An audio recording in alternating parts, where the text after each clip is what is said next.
एक समय की बात है। एक गांव में राम और सोहन नाम के दो भाई रहते थे। उनके माता पिता कुछ समय पहले ही एक दुर्घटना में चल बसे थे। अब दोनों भाई ही एक दूसरे का सहारा थे। राम सोहन से बड़ा था, इसलिए राम अपने भाई की हर ज़रूरत पूरी करना अपनी जिम्मेदारी मानता था। वह चाहता था कि सोहन अच्छा पढ़ लिख कर नौकरी करे। इसलिए राम दिन रात मेहनत करके पैसे कमाता था और उन पैसों से सोहन की पढ़ाई का खर्चा उठाता था।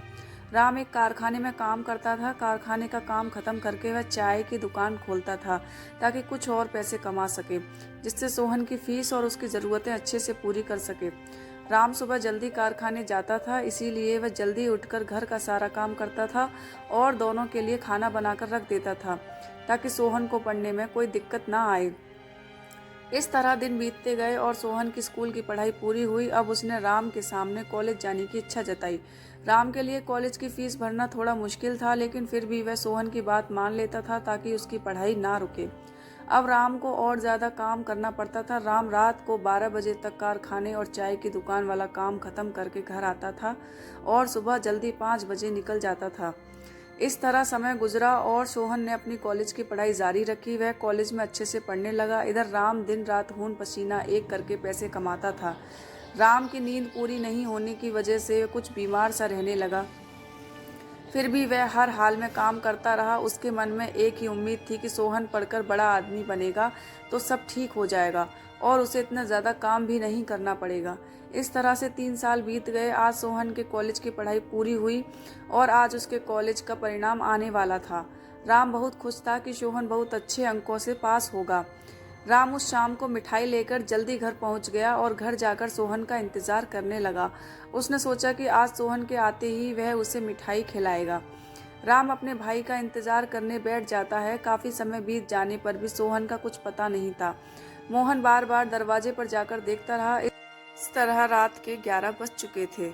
अब राम का भय बढ़ने लगा, लेकिन फिर भी उसने खुद को संभाला और कहा कि कैसा लड़का है, परिणाम अच्छा आया होगा, इसीलिए दोस्तों के साथ पार्टी करने चला गया होगा और अपने भाई को ही भूल गया। वह मन को बहलाने लगा। अब तो काफी समय हो गया। राम को लगा उसके भाई को कहीं कुछ हो तो नहीं गया और वह डर गया।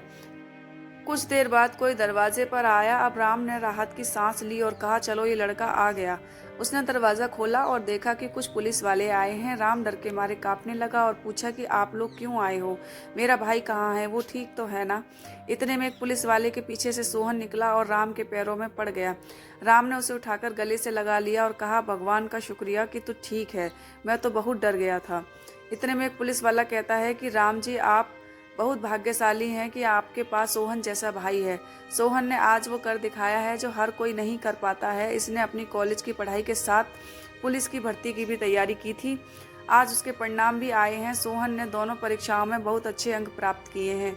कुछ दिन बाद इसकी ट्रेनिंग शुरू होगी और फिर नौकरी पक्की हो जाएगी। ये सुनकर सोहन ने कहा कि भाग्यशाली तो मैं हूँ जिसने ऐसा भाई पाया है। इन्होंने मेरी हर ज़रूरत को पूरा किया है और उसके लिए कड़ी मेहनत की है। लेकिन अब समय आ गया है कि ये आराम करें और मैं इनकी हर ज़रूरत को पूरा करूँगा। ये देख राम खुशी से रोने लगा। दोनों भाई आपस में गले लगे। पुलिस वालों ने उन्हें बधाई दी और सबने मिठाई खाई। सीख: परिस्थिति कैसी भी हो, लेकिन कभी मेहनत करना मत छोड़ो। एक दिन आपको सफलता ज़रूर मिलेगी।